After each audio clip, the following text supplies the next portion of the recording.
Hola. Bueno, vengo de mi clase de canto, así que la voz me quedó allá arriba. Vamos a ver si la puedo bajar para ver si puedo hablar. No, hago el intento y no me baja. Bueno, te voy a leer, mira, Meta Management, ¿sí? De Freddy Kaufman. Sí, Meta Management. Son 3 libros, tomo 1, tomo 2, tomo 3 y tomo todo. Son de management, pero son fantásticos estos libros, así que quiero hablarte de observaciones y juicios. A los juicios se les llama opiniones y te voy a leer partecitas. Eduardo lanzó el informe sobre el escritorio sin ninguna ceremonia. Esto es un desastre.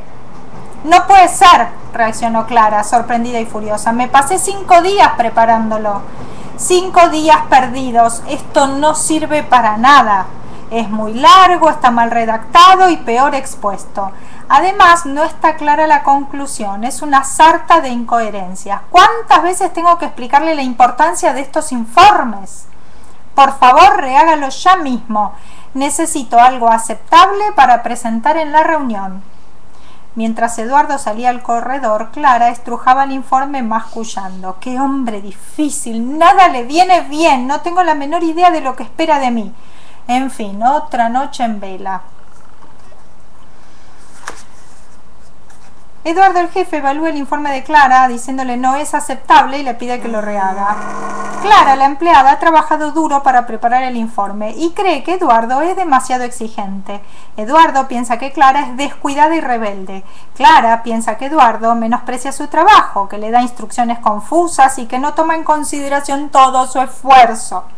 Lo peor del caso es que aún después de este encuentro, más bien digamos encontronazo, Clara no cuenta con mayor información acerca de lo que quiere Eduardo. Probablemente su nuevo esfuerzo será en vano. Clara no puede leer la mente de Eduardo y la conversación no le ha dado ninguna pista sobre cómo reescribir el informe para que se adecue a los deseos de su jefe. Este es otro caso típico de interacción nociva que no resuelve los problemas o peor aún los agrava, deteriora los vínculos personales y aumenta el nivel general de estrés. Lamentablemente estos casos abundan. ¿Cuántas veces criticamos a los demás? ¿Cuán a menudo nos sentimos lastimados por los juicios de los otros? ¿Quién no ha visto trabajos, relaciones y personas dañadas por opiniones mal expresadas a ellos mismos o a terceros? La expresión de opiniones en forma inconsciente tiene efectos altamente perniciosos. Sin embargo, es una de las prácticas más usuales en las organizaciones. Comunicarse no es intercambiar palabras. La comunicación es la forma como los seres humanos coordinan acciones para hacer que su efectividad conjunta supere la suma de sus habilidades individuales. Yo te la voy a ir leyendo así. La falta de comprensión y aceptación mutua lleva a que, en vez de agregar valor, las interacciones destruyan todo. Uno de los problemas fundamentales de la comunicación es la confusión entre observaciones y juicios. Las observaciones es de hechos y los juicios son opiniones que da uno. Cuando las personas presentan su interpretación como si fueran verdades absolutas, es imposible operar con efectividad y respeto mutuo. Cuando cada interlocutor cree que su opinión es la única verdad, la conversación se vuelve una lucha por ver quién tiene razón. Y el objetivo inicial de maximizar la eficiencia del conjunto y el bienestar de cada uno de los participantes queda relegado. El nuevo objetivo es demostrar que uno está en lo correcto y que los demás están equivocados. Eso no es comunicar, es lucha de ego y de poder. Este modelo de ganar-perder se manifiesta en el lenguaje. La manera de hablar y la manera de pensar son dos caras de la misma moneda, el modelo mental. Por eso usaremos al lenguaje como herramienta para diagnosticar y mejorar. La confusión entre hechos e interpretaciones genera graves problemas en la comunicación. Observaciones y juicios. Considere las siguientes proposiciones. La silla es roja. El informe tiene 6 páginas. Marcos está en su oficina. Otra, la silla es elegante, el informe es escueto, Marcos está en problemas. Las 6 proposiciones parecen similares, todas se refieren a cosas o personas, todas les adjudican propiedades, todas parecen describir esas cosas o personas. ¿Cómo es la silla? ¿Cómo es el informe? ¿Dónde está Marcos? Pero hay diferencias significativas entre el primer grupo y el segundo. El primero son observaciones, la silla es roja. El segundo son opiniones, la silla es elegante. Juicios, un juicio es una opinión. Las observaciones, por ejemplo, Vicente tiene 37 años, son afirmaciones fácticas acerca de una realidad externa que los interlocutores pueden observar. Vicente tiene 37 años. ¿Tiene 37? A ver, mostrame el documento. Se las considera objetivas, dado que no dependen de la persona específica que las enuncia. Son verdaderas o falsas, que se revelan obvias en forma inmediata y pueden ser verificadas por cualquier testigo.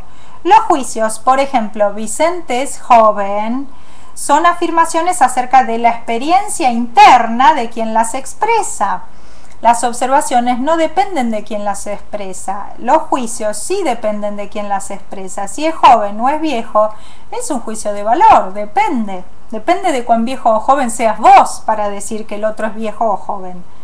¿Viste? Siempre tienen que ver con el que hace la observación o con el que hace el juicio, no con el otro.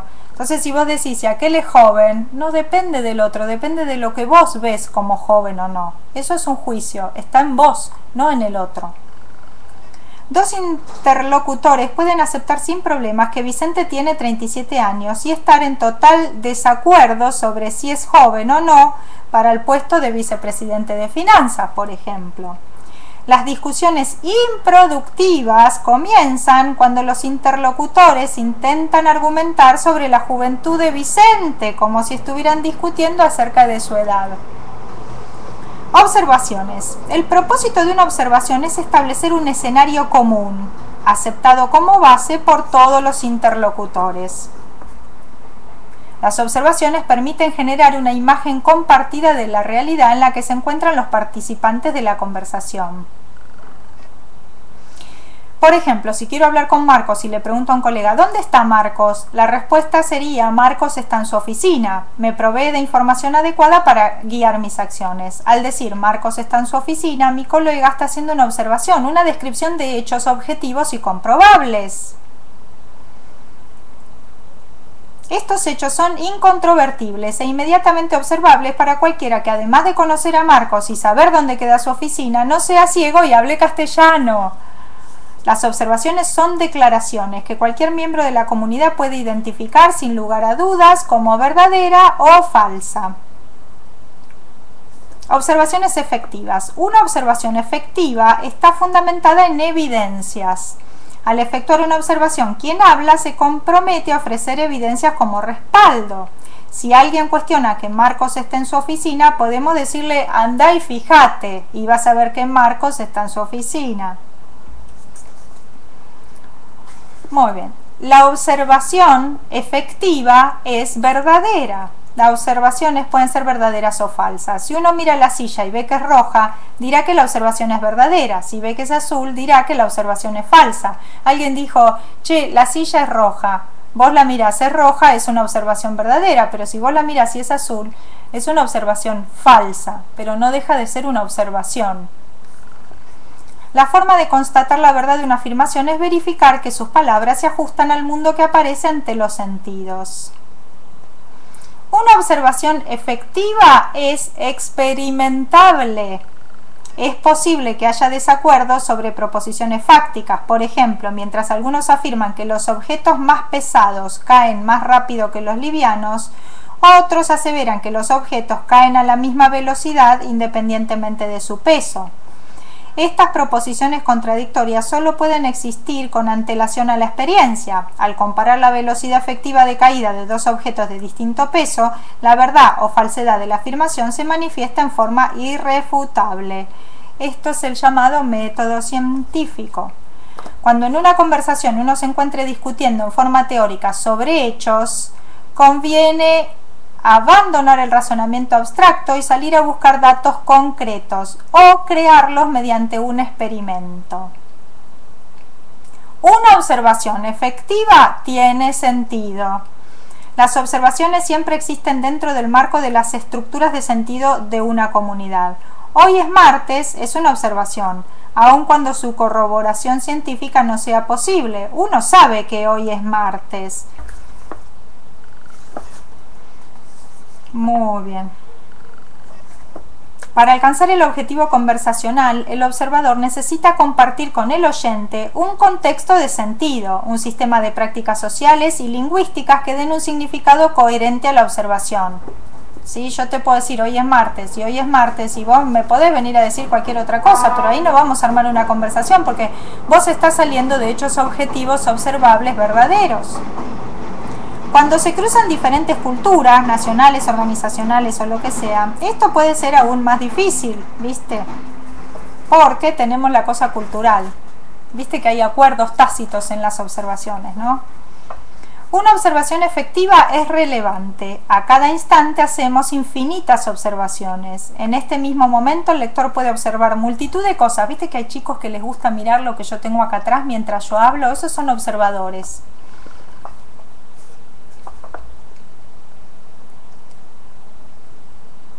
Esta selección de lo relevante ocurre a menudo en forma inconsciente. La mente está preprogramada para evaluar automáticamente qué es importante y qué no para la persona, ya que importante es una opinión, es un juicio totalmente personal, no es una observación. Lo que es importante o no es importante depende de la persona que lo está evaluando. Quiere decir que es un juicio y no una observación. Cuando hablamos de observación estamos mirando lo que está allá afuera. Cuando hablamos de juicio estamos evaluando desde lo que hay acá adentro. Las observaciones efectivas alientan el aprendizaje. Los desacuerdos fácticos son grandes oportunidades de aprendizaje. Cuando distintas personas hacen observaciones diferentes, crean un enorme potencial para aprender acerca de su información empírica, sus modelos mentales, sus patrones de inferencia, sus formas de experimentar el mundo, sus estructuras de sentido y sus intereses. El aprendizaje mutuo facilita que los interlocutores accedan a un nivel de entendimiento más profundo, al permitirle integrar sus experiencias y coordinar sus acciones. Vamos acá. Volviendo al caso de Eduardo y Clara, Eduardo podría hacer una cantidad de observaciones efectivas sobre el informe. Está escrito a mano, incluye datos que han sido cuestionados por los auditores, tiene 18 páginas, no tiene datos sobre la productividad de los distintos departamentos. Cada aseveración satisface los criterios de observaciones efectivas, pero las afirmaciones de Eduardo, es un desastre, está mal redactado, es muy largo, no son observaciones, son juicios. Entonces, ¿qué le va a pasar a Clara?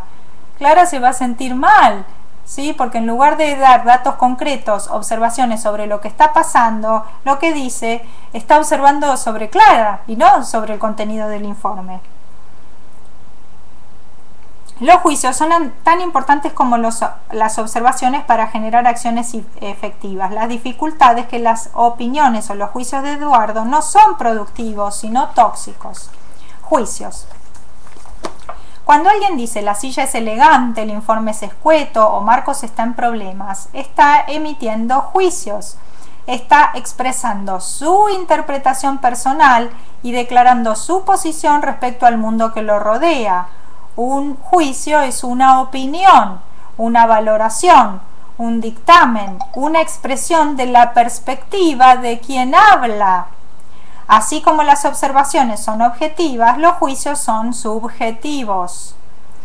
Estas no se refieren al mundo sensorialmente experimentable, sino a la evaluación que el observador hace de ese mundo. No todas las opiniones son conscientes, o no todos los juicios son conscientes. Aunque algunos son meditados, la mayoría es consecuencia de una reacción automática. Por ejemplo, uno se forma una impresión de otra persona en los primeros 15 segundos de conocerla, o reacciona visceralmente al leer una historia en el periódico sin conocer más que mínimos detalles acerca de lo sucedido. Hacer juicios no es una elección voluntaria. Permanentemente estamos formándonos juicios sobre todo aquello que nos incumbe. Algunos de estos juicios son útiles y efectivos, otros son tóxicos. Al evaluar que un juicio es contraproducente, uno puede desterrarlo, a otro lugar. Mantener en silencio los juicios tóxicos nos evita ciertos problemas, pero aun cuando podemos controlar la boca, es imposible controlar la mente. Si uno mantiene la opinión en secreto o el juicio en secreto, terminará creando los mismos problemas que los que quería prevenir. Bueno, muy bien. Saber evaluar y expresar los juicios en forma productiva es una competencia crítica para la supervivencia laboral y para la biológica también. Algunas personas creen que las observaciones son buenas y los juicios no. Nuestra posición, la del autor, es que tanto unas como otras pueden ser efectivas o tóxicas. Ambos son actos cognitivos y conversacionales complementarios. Ambos son necesarios para la coordinación de acciones y la efectividad. Los juicios son extraordinariamente poderosos porque abren posibilidades a la acción. Si uno piensa que puede llover, por ejemplo, llevará paraguas. Si cree que Sara es una jefa excepcional, intentará trabajar para ella. Si considera que la oferta es un mal negocio, la rechazará. Pero así como el juicio puede ser extraordinariamente efectivo, también puede ser extraordinariamente destructivo. Cuando las personas tratan los juicios como si fueran observaciones, la conversación suele degenerar en una confrontación. Hay dos fuentes de disputa. Primero se encuentra en juego la autoestima de los interlocutores y su deseo de tener razón. Segundo, la opinión o el juicio preorienta las acciones futuras razonables. Al argumentar en defensa de un juicio se está justificando un curso de acción. Considera el caso de una pareja que está en desacuerdo acerca de la temperatura ambiente. Pasa en todos los casos, ¿sí? Hace frío, dice ella, prendamos la calefacción. Estás equivocada, hace calor, dice él, abramos la ventana. ¿Estás loco? Hace un frío terrible. Viendo que la conversación no va a ningún lado, deciden consultar el termómetro.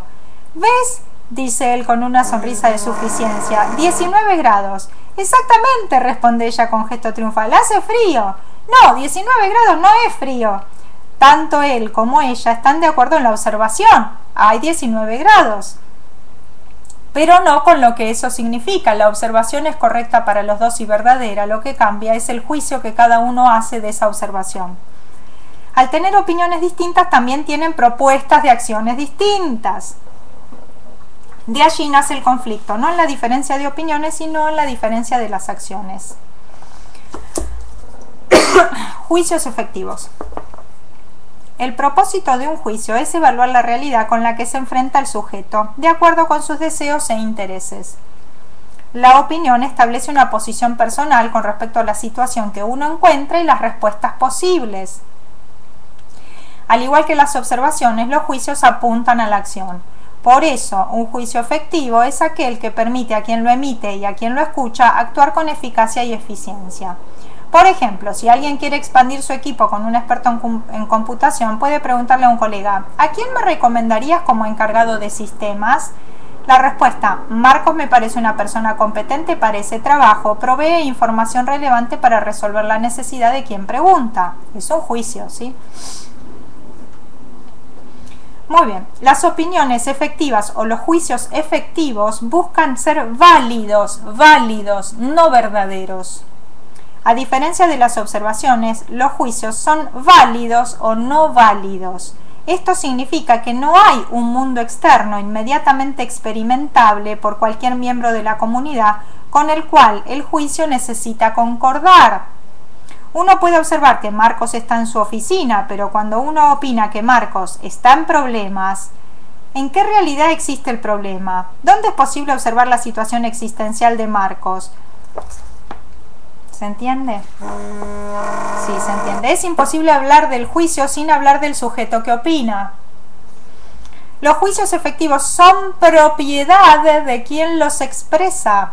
Cuando uno dice hace calor, está expresando su sensación térmica y no describiendo la temperatura ambiente. 19 grados son 19 grados, no hace ni frío ni calor. El frío o calor lo pone el que hace el juicio. Expresar un juicio como una verdad generalmente es el primer paso de una pelea. Mucho más efectivo que hace calor es decir, tengo calor. Hace calor, no, tengo calor. Hablar en primera persona demanda revelar parte de sí mismo. Cuando digo que el trabajo es difícil, puedo mantenerme al margen de mi opinión. Cuando reconozco no sé cómo hacer este trabajo, es imposible separarme de la situación. Bueno, acá hay miles de ejemplos. La técnica más sencilla para apropiarse de un juicio es introducirla con un pienso que, creo que. Por ejemplo, en vez de la fábrica está funcionando en forma ineficiente, decir pienso que la fábrica está funcionando en forma ineficiente. En vez de está equivocada, decir creo que está equivocada. La reunión fue aburrida, la reunión me pareció aburrida. Y sabes que nadie te puede decir nada, porque si a vos te pareció eso, a vos te pareció eso, a vos te puede parecer lo que se te dé la gana. Decir creo que eres tonto no es mucho mejor que acusar directamente al otro de tonto, ¿sí? No es lo mismo decir sos tonto que decir creo que sos tonto, no cambia mucho la situación. Los juicios efectivos están fundamentados en observaciones. Una opinión bien fundada se basa en datos observables. Ante la pregunta del interlocutor, uno debe aportar hechos que respalden su juicio. Es lo que hace todo auditor, ¿sí? O consultor.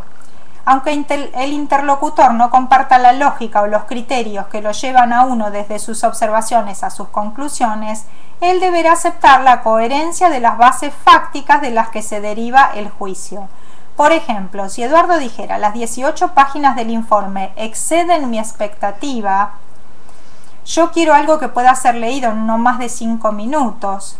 Tal vez Clara estaría en desacuerdo sobre la conveniencia de tal restricción, pero no con el hecho de que el informe tiene 18 páginas y de que no es posible leer con detenimiento 18 páginas en 15 minutos, en 5 minutos. Las opiniones efectivas se derivan a través de procesos lógicos. Una opinión surge siempre de comparar observaciones con estándares. Cuando uno expresa un juicio efectivo en forma paralela, se compromete a ofrecer un razonamiento comprensible para el otro. ¿Sí? Como viste pasa, esto no me gusta. ¿Por qué? Y bueno, vos podés dar razones por las cuales no te gusta, pero no cambia el que no te guste. Bueno, se compromete a ofrecer un razonamiento comprensible para el otro, quien puede comparar los datos que tiene con los criterios de evaluación explicitados. Decir que un trabajo es satisfactorio equivale a declarar que el trabajo satisface los estándares de quien opina. Los juicios automáticos, aunque pueden parecer muy sólidos, suelen adolecer de vicios insalvables. Por ejemplo, uno puede ser acusado de no jugar en equipo por no acoplarse a la idea de la mayoría, pero al considerar el estándar es posible considerar que jugar en equipo no significa dejar de lado la conciencia individual para subordinar su criterio al de la mayoría. Las opiniones o los juicios efectivos son las expresadas por quien está autorizado para hacerlo. Por ejemplo, si un psicólogo dice, este chico tiene trastorno obsesivo compulsivo, está autorizado para decir eso, pero si lo dice cualquier persona, este chico tiene TOC, ¿y vos quién sos para decirlo? ¿Sí? Cualquiera puede emitir juicios, pero no cualquiera puede emitir juicios válidos. La validez de un juicio está conectada con la autoridad de quien lo emite, para así usarlo como base de acciones futuras. Las opiniones efectivas influyen en la acción. Para que una opinión cuente es necesario que genere consecuencias prácticas, acciones prácticas. Mientras que las observaciones se refieren al pasado, los juicios se relacionan el pasado con el futuro. Por otro lado, el ser humano opina porque está preocupado por el futuro. Los juicios condensan experiencias pasadas y las extrapolan como guía para la acción que determinará el futuro. El juicio es una generalización que expande lo conocido hacia lo desconocido, desde el punto de vista del que hace el juicio. Sin embargo, los juicios fundados son una guía para hacer inferencias sobre lo que no podemos expresar o no podemos observar. Este viene largo, sí. Evaluando a las personas. Un área particularmente fértil para los malos entendidos y los problemas es la de los juicios sobre las personas. La forma como uno evalúa a la gente y a sí mismo tiene enorme significado. Llamaremos caracterizaciones a los juicios sobre las personas. Las caracterizaciones son útiles para resumir una serie de observaciones sobre una persona y extrapolarlas, pero son peligrosas cuando se expresan con la arrogancia de la certeza. Tomar una caracterización como una descripción de una parte sustantiva de un ser humano lleva a suponer en forma rígida que su conducta pasada establece su comportamiento futuro, así como fuiste vas a ser. O que su comportamiento en cierta área de su vida prescribe su comportamiento en todas las demás. ¿Sí? Es un estafador en lo económico, entonces un mal padre. Una caracterización es una generalización, una proyección tentativa de lo conocido hacia lo desconocido.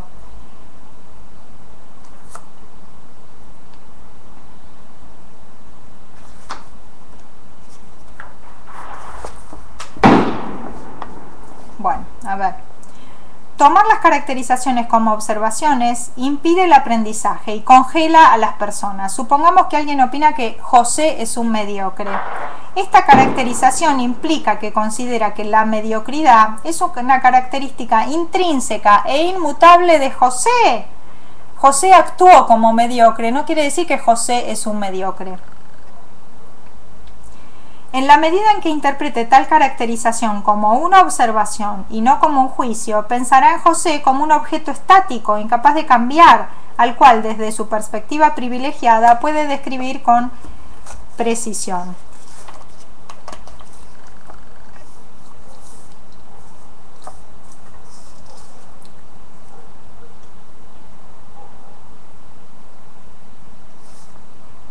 Bueno, y acá dice, no sé, vamos a ver el informe de Eduardo y Clara, ¿sí?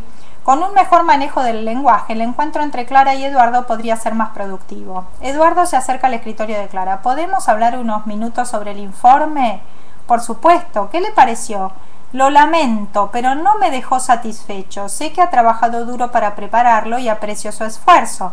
En verdad, la mayor parte está bien para mí, pero hay algunas cosas que quiero pedirle que cambie. ¡Qué contratiempo! Me sorprende su insatisfacción, ya que me preocupé muchísimo tratando de cumplir con todos sus requerimientos. Esperaba que estuviera más que complacido con el producto final.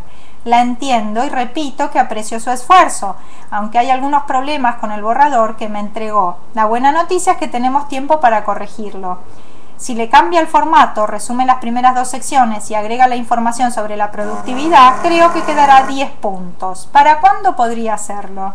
Ahora mismo. Como dije, este informe es mi primera prioridad. Me ayudaría mucho que me dé más detalles sobre cómo le gustaría que modifique el informe. 10 minutos de su tiempo para revisar juntos lo que hice hasta ahora tendrían gran valor para mí. Por supuesto, me alegra ver su buena disposición a atacar el problema cuanto antes. Vayamos a la sala de reuniones, podemos usar la mesa grande para trabajar, bla, bla, bla, bla, bla. ¿Se entendió? Después yo te voy a hacer un resumencito, ¿sí? De juicios y observaciones, pero me parece que era bueno tener la opinión, ¿sí? La opinión, el juicio, la observación de un profesional que se dedica, Freddy Kaufman, ¿sí? Que se dedica a dar cursos y a hacer consultoría en empresas sobre juicios y observaciones, porque es la primer fuente de base de acuerdos o desacuerdos en las peleas. ¿Viste como esa pareja que dice tengo frío, hace frío? No dice tengo frío, che, hace frío acá, y el otro dice no, che, hace calor. Es distinto decir hace, ¿viste? Como todos tenemos que percibir que hace frío, no, vos tenés frío. ¿Se entiende? Y esto, ¿sabes lo que implica? También falta de compromiso con uno mismo. Y hay también esta cosita del ego. Hay muchas ahora con estos pseudo espirituales, ¿viste? Que hablan, ay no, el ego y el todos somos uno. Entonces no podés hacer observaciones, ¿viste? O no podés hacer juicios porque parece que los juicios están mal. Y ¿sabes qué? No están mal. Cuando tengo frío y no me interesa si hacen 25 grados. Tengo frío. ¿Y puedo tener frío? Y sí, puedo tener frío. Ay, pero estás haciendo un juicio. Y sí, estoy haciendo un juicio. Y si opino que alguien es un tarado, está mal que diga, ese es un tarado. ¿No viste ese chico que hay? Un yanqui que habla español castellano, porteño. Está bien decir ese es un tarado, es un juicio, porque ¿quién soy yo para decir que ese es un tarado? Pero yo puedo decir, muy tranquila de mí misma, me parece un tarado. Y está bien, ¿y quién me va a venir a decir que no? Que estoy haciendo un juicio. Sí, estoy haciendo un juicio. ¿Y qué? Si a mí me parece un tarado, a mí me parece un tarado. Porque, viste, con ese criterio, cuando estás sola y todos tus amigos te quieren presentar a alguien, viste, y te presentan a alguien que no te gusta, y vos decís, ¿sabes qué? A mí no me gusta. Y dices, ¿pero cómo no te gusta? Si es tal cosa, tal cosa, tal cosa. Y bueno, ponete de novio vos si te gusta, viste, a mí no me gusta. Entonces eso es un juicio. ¿Y puedo hacer juicios? Sí, sí que puedo hacer juicios. ¿Quién dijo que no? Bueno, te dejo la inquietud porque esto da para mucho. Así que gracias, vamos a seguir. Esta es la parte más como intelectual. Chau, chau.